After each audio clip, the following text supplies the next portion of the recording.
और इस वक्त वन एवं पर्यावरण केंद्रीय वन एवं पर्यावरण मंत्री प्रकाश जावड़ेकर संवाददाताओं को संबोधित कर रहे हैं। आइए देखते हैं वो क्या कुछ कह रहे हैं। 100 दिन में ये प्रक्रिया पूरी हो, और अगर मैं हमारे ही एक अधिकार राज्यों के स्टेट अथॉरिटीज को दिया है, उनकी 2 साल की संख्या, उसमें भी निर्णय में चुस्ती आई है, तो वहां 14,400 इतनी मंजूरियां दी गई है और हमने 2,000 यहां दिए हैं। हमने पेरिस में जो विश्व सम्मेलन हुआ उसमें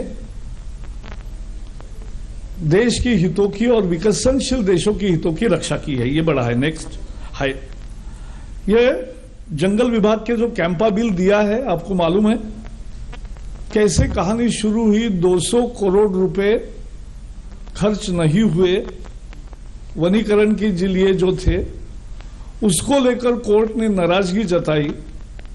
उसके बाद जो घटनाएं हुई उसका सारा घटनाक्रम नहीं बताऊंगा, लेकिन 200 तो काम नहीं आए, लेकिन वो राशि बढ़ती बढ़ती गई, बैंकों में पड़ती रही और आज 42,000 करोड़ हुई, जिसको फिर से राज्यों को देकर वनीकरण के लिए लगाए।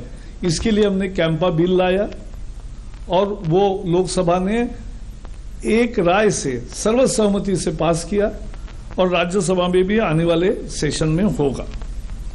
हमने अर्बन फॉरेस्ट किया है। स्कूल नर्सरी की योजना 2 नई शुरू की है, जिसका थोड़ा उल्लेख फिल्म में है। महानगरों में जंगल की जमीन है लेकिन जंगल नहीं है, और अगर जंगल नहीं करोगे वहां तो वहां अतिक्रमण होता है।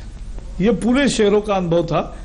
इसी के लिए उसको कंपाउंड करके तुरंत वहां अच्छा जंगल बने सबके सहयोग से, इसके लिए हमने ये योजना बनाई। और स्कूल नर्सरी में इस साल 1,000 स्कूल में शुरू हुआ, अब आगे बढ़ेगा, इस साल ज्यादा बढ़ेगा और आपको भी ले जाएंगे। तो वहां बच्चे स्कूल की दाखिला होने के बाद नर्सरी वहां तैयार होगी, वहां अपना बीज रोएंगे, नर्सरी कैसे होती है समझेंगे, पौधा थोड़ा बड़ा होगा, वो फिर दूसरे में ट्रांसप्लांट करेंगे, फिर उसको ग्रो करेंगे। तो साल भर उसका ख्याल रखेगा, वो उसकी मालकी है, उसकी निर्मित है। और उसके साथ वो एनुअल रिजल्ट्स के साथ अपने ट्रॉफी के तहत ये पेड़ घर ले जाएगा। घर में जगह है तो वहां लगाएगा, नहीं है तो गली में कहीं भी जगह बच्चे कहते हैं तो लोग देते हैं और वो लगाएगा। So both will grow together, that's the concept. ये जो इन प्रोग्रेस इनिशिएटिव है, इसका मूल आधार है कि हमारे फॉरेस्ट की एरिया केवल 21% है। 21% forest land we have, but our target is 33%। तो 33% कैसे अचीव करेंगे? Unless we incentivise and encourage tree cover outside the forest. तो उसकी एग्रो फॉरेस्ट्री और बहुत सारी इनिशिएटिव आगे भी आएगा।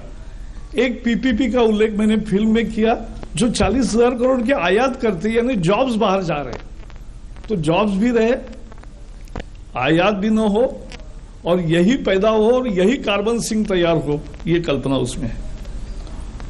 पार्टनरशिप में ग्रीन, हमने हाईवेज के मंत्रालय ने, गडकरी जी ने तय किया है कि हाईवेज के दोनों तरफ पेड़ लगाएंगे, 5,000 करोड़ रखे। उमा जी ने तय किया है गंगा के दोनों किनारे पर और कैचमेंट में बहुत सारे पेड़ लगाएंगे। और सुरेश प्रभु जी ने तय किया है रेलवे के दोनों तरफ और 88,000 हेक्टेयर जमीन है उनके पास, उस पर भी पेड़ लगाएंगे। उन तीनों को क्या आपत्ति थी, क्यों नहीं लगा रहे थे?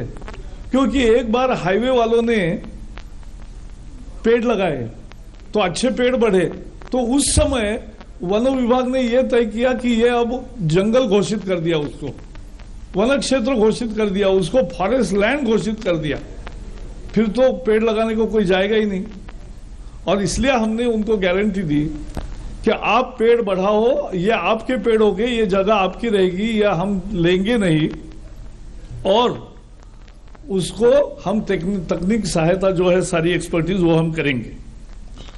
कॉरिडोर प्रोटेक्शन हम करेंगे, क्योंकि जैसे हमारी वाइल्ड लाइफ बढ़ रहा है तो कॉरिडोर का प्रोटेक्शन होना जरूरी है, वो भी हम करेंगे। और जंगल से आज प्राणी बाहर आते हैं, खासकर समर सीजन में, क्योंकि वहां पानी नहीं मिलता, और हाथी और बाकी सब बाहर आते हैं क्योंकि वहां प्रोटीन युक्त फूड उनको नहीं मिलता, और इसलिए फॉडर और वाटर ऑगमेंटेशन का एक नया इनिशिएटिव हमने सोचा है, उसकी योजना तैयार हुई है। नेक्स्ट, जैसे मैंने बताया 70% दुनिया की टाइगर पॉपुलेशन हमारी है, इतने सारे हाथी वगैरह है, और national board of wild life है जो मिलता नहीं था, हम हर महीने मिलते हैं। वहां 400 से ज्यादा पब्लिक क्या एनबीडब्ल्यूएल में अप्रूवल के लिए आता है, सड़क, रेल, पाइपलाइन, ट्रांसमिशन लाइन, उसको ही परमिशन नहीं मिलता था, तो सारी कनेक्टिविटी खत्म होती थी। Irrigation canal, drinking water canal दोनों तरफ से तैयार है, केवल जंगल से गुजरने वाले हिस्से को परमिशन नहीं मिलती थी, हमने दिया। और पहले ये स्थिति थी कि national board of wild life ने मंजूरी देने के बाद सुप्रीम कोर्ट में जाना पड़ता था। हमारा काम देखकर सुप्रीम कोर्ट ने भी ये कहा कि ये प्रक्रिया ठीक है, तो एनबीडब्ल्यूएल जो मान्यता देगी वही अंतिम मान्यता होगी, फिर सुप्रीम कोर्ट में आने की जरूरत नहीं। आज कोर एरिया से वॉलेंटरी रिलोकेशन 25 गांव का हुआ और 3000 फैमिलीज का हुआ पिछले 2 साल में, ये कंटिन्यूस प्रोसेस है। दूसरा, नेक्स्ट, ये बहुत इंपॉर्टेंट है, ये कभी बताया नहीं जाता। हमारी बॉटनिकल सर्वे ऑफ इंडिया है, साइंटिस्ट है, वो लगातार काम करते रहते हैं, नई नई प्रजातियों को खोजते हैं, और ऐसे फ्लोरा के विभिन्न 655 फ्लोरास उन्होंने ढूंढे हैं। ZSI zoological survey of India ने 115 फौनाज ढूंढे हैं, प्राणियों की, पक्षियों की, जीवों की, सूक्ष्म जीवों की नई प्रजातियों का उन्होंने ढूंढ निकाला।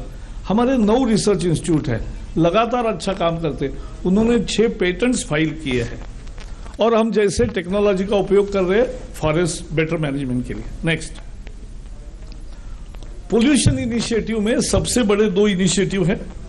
हमने 20 उद्योगों के एमिशन स्टैंडर्ड्स मोर स्ट्रिंजेंट किए हैं, यानी मानक जो पोल्यूशन के हैं वो और कठिन किए हैं, जिससे पोल्यूशन लोड 20% घटेगा। जो नए इंडस्ट्री आते हैं उनको वो तुरंत लागू होते हैं, जो पुरानी इंडस्ट्रीज है उनको ट्रांजिशन का टाइम दिया जाता है। लेकिन ये मानक ऐसे है कि जिससे 20% औद्योगिक प्रदूषण देश भर में कम होगा आने वाले दिनों में। और इसका बेटर मॉनिटरिंग जो है वो तो आपने देखा कि 24/7 मॉनिटरिंग है। हमने मशीन बिठाए हैं, जहां से पानी नदियों में जाता है और जहां से हवा में जाती है चिमनी में, तो दोनों तरफ मशीन बिठाए।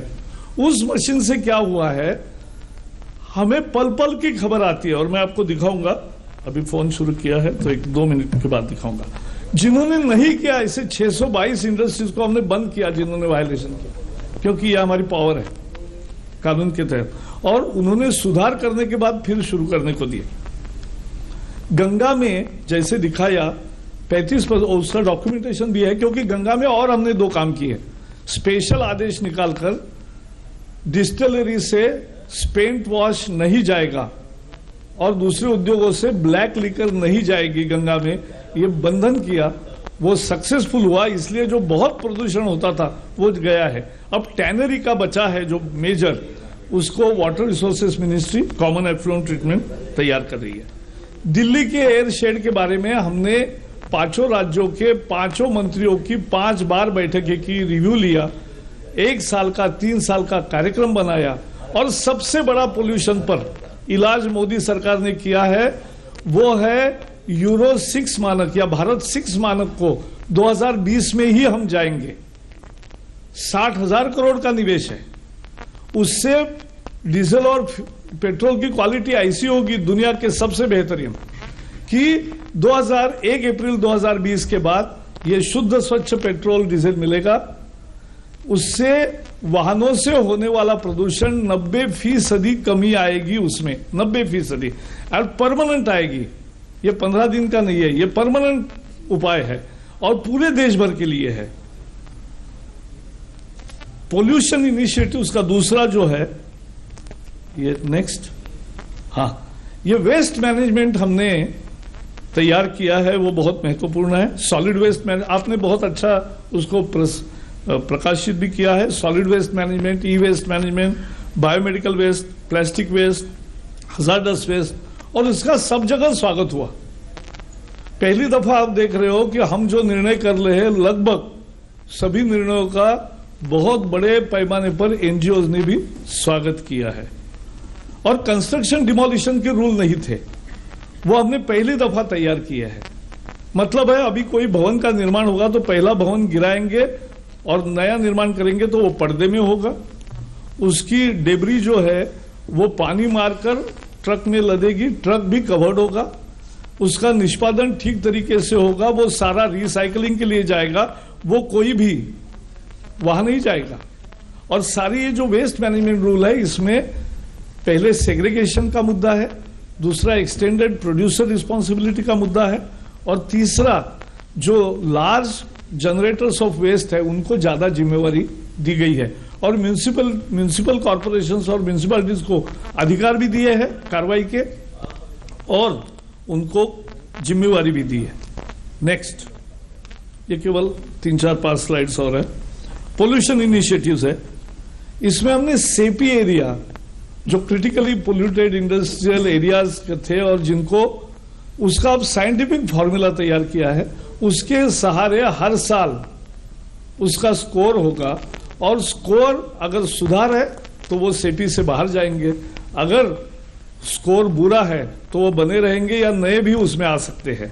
तो ये हुआ है। रिकैटेगराइजेशन किया, रेड, ऑरेंज, ग्रीन, व्हाइट, तो उससे बहुत सुविधा हुई है। एयर क्वालिटी इंडेक्स लॉन्च किया। बाकी जो जिन नदियों के सुधार के बारे में और वेटलैंड के बारे में, लेक्स के बारे में जो काम किया है उसका भी उल्लेख उसमें किया है, बेंगलोर के बारे में और बाकी शहरों के बारे में। ये एक नेक्स्ट, ईज ऑफ डूइंग।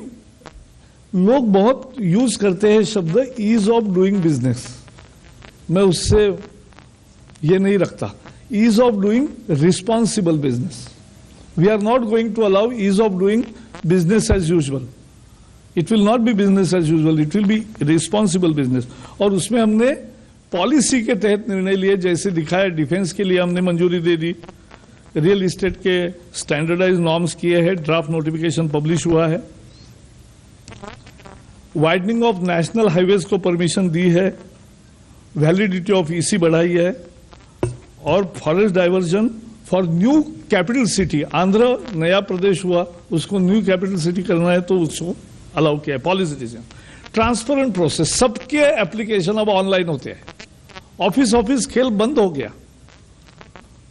और इस कारण पहली दफा एप्लीकेंट को, प्रोजेक्ट प्रोपोनेंट को यह अधिकार मिला है कि वो अपनी फाइल कहां है यह देख सकता है, और हम भी देख सकते हैं कि कहां रुका है, तुरंत इलाज करते हैं। तो उसके कारण यह पेंडेंसी खत्म हुई। सिया को भी ज्यादा फास्ट ट्रैक किया।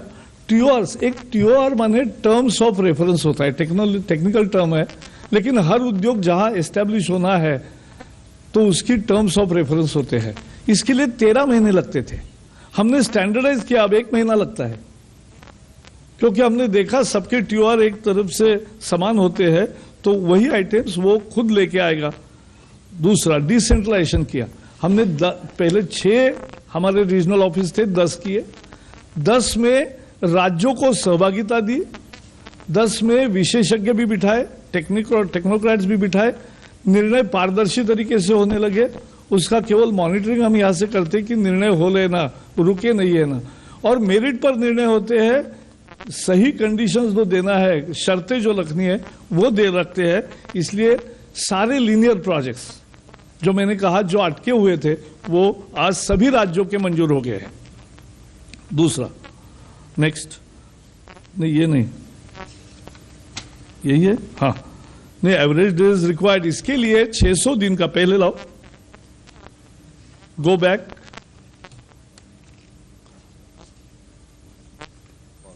नहीं, हाँ, नेक्स्ट, हाँ।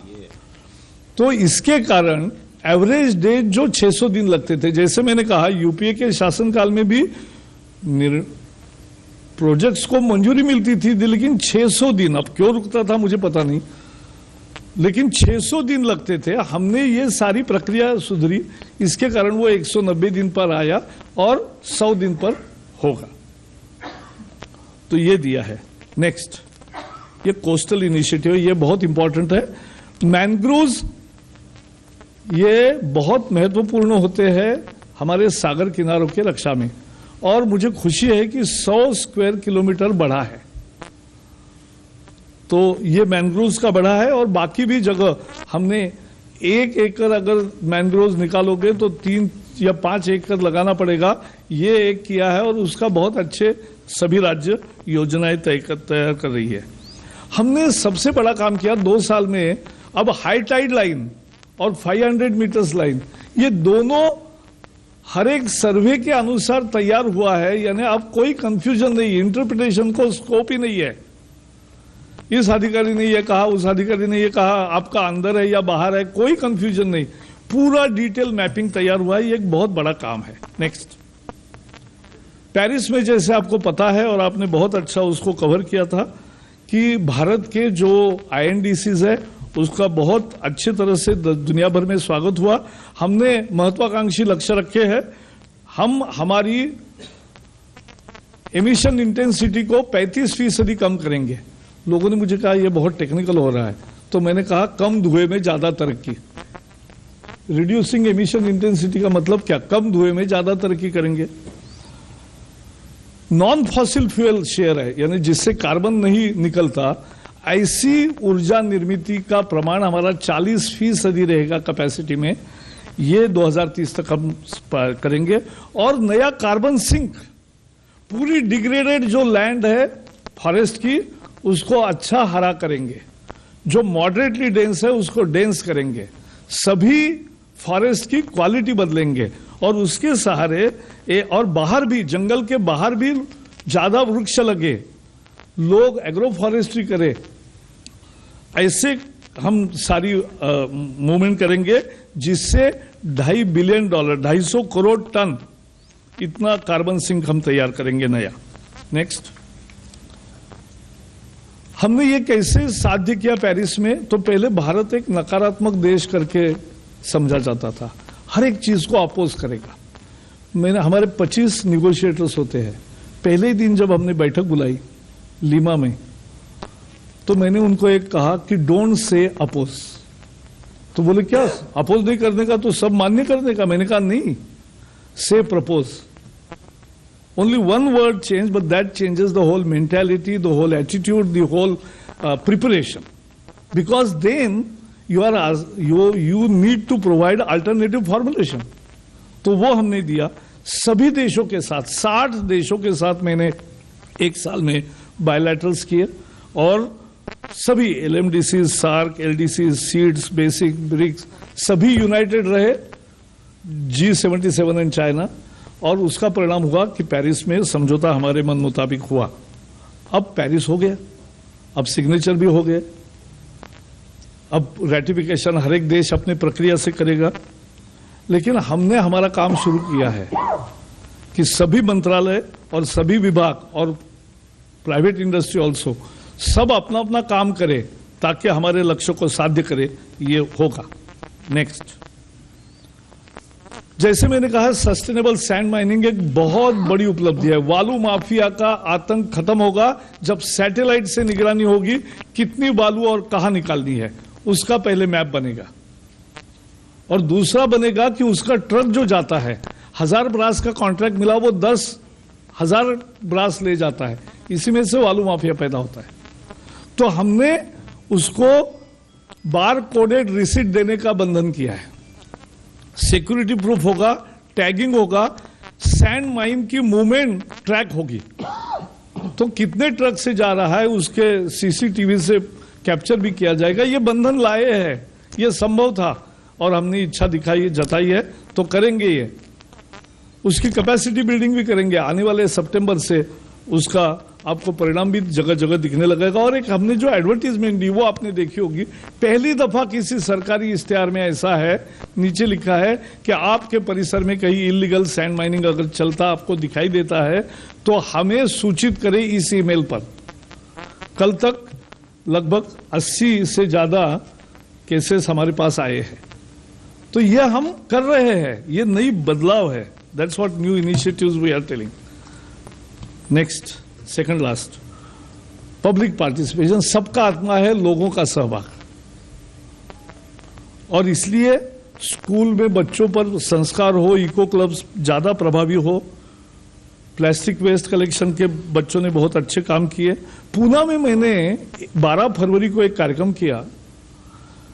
1000 स्कूल और कॉलेजों में वहां के बच्चे, स्टूडेंट्स इकट्ठा आए, अपने ही स्कूल कॉलेज के 1-1.5 किलोमीटर के परिसर में सब तरफ घूमे। 2 घंटे में पूना जैसे शहर में 100 टन प्लास्टिक का कचरा बच्चों ने इकट्ठा किया। तो ये आसान चीज नहीं है, पब्लिक मूवमेंट है, ये हम बिल्डअप करेंगे। लास्ट, आखिर ये टीम के सहारे होता है, अकेले मंत्री, अकेले एक अधिकारी नहीं कर सकता। तो हमने चिंतन शिविर लगाए 3 जगह। लोग बोल रहे थे, मैं दोनों दिन बैठकर उनके नोट्स ले रहा था। ये भी लोगों ने पहली दफा देखा कि मंत्री नोट ले रहा है और अधिकारी बोल रहे हैं, और अधिकारियों ने जो सुझाव दिए उसका विचार भी हुआ। ई-मैगजीन भी हम शुरू कर रहे हैं इंटरनली, और more effective communication with staff, और ये किया है। सो ये हमारे 2 साल के प्रयास है, और जिसका हमें अच्छा लगता है कि अब हम क्या करेंगे 3 साल, अब एक ही करेंगे, कंप्लायंस। अपने देश में कानून की कमी नहीं है, अपने देश में नियमों में कमी नहीं है, कमी अमल में है। और अमल की जो कमी है वो दूर करने के लिए कंप्लायंस, कंप्लायंस एंड कंप्लायंस, यही हमारा 3 साल का कार्यक्रम है। और इसके लिए एक सिविल पेनल्टीज, क्योंकि हमारे जो पहले फाइन्स है वायलेशन के, वो इतने कम है कि लोग खुशी खुशी भरते हैं। पेड़ काटने का कितना भाई, 800 रुपए, तो चलो तुरंत लोग रिसीट दे के तैयार है। हमारे इंडस्ट्रीज के वायलेशन के कितना फाइन था, 1 लाख रुपया, 4 डायरेक्टर को 25-25 हजार रुपया। तुरंत लोग 1 लाख रुपए ले ही जाते हैं, तुरंत रिसीट काटते हैं, तो वायलेशन से मुक्त हो गए। तो ये रिजिम बदलेगी, हम सिविल पेनल्टीज का कानून भी लाएंगे, और कंप्लायंस पर अब हमारा ज्यादा जोर रहेगा। Thank you. Thank you. Environment Minister Prakash Javadekar addressing media persons at the National Media Centre. He apprised the media persons of the last 2 years of the Modi government and the governance so far. He took a number of issues and he talked of the steps which have been taken by the government in that direction. He talked of ease of doing business, and he talked of how the government will ensure ease of doing business. From now onwards, the applicant can trace where the file is. He also talked of terms of reference and decentralization in line with the Paris climate change conference which was held at Paris. He talked of the efforts which have been taken by the government for a cleaner and a greener India. He also talked of capacity building in sand mining area, and he also talked of how public participation is eventually important for the compliance of the efforts and the steps which have been announced by the government.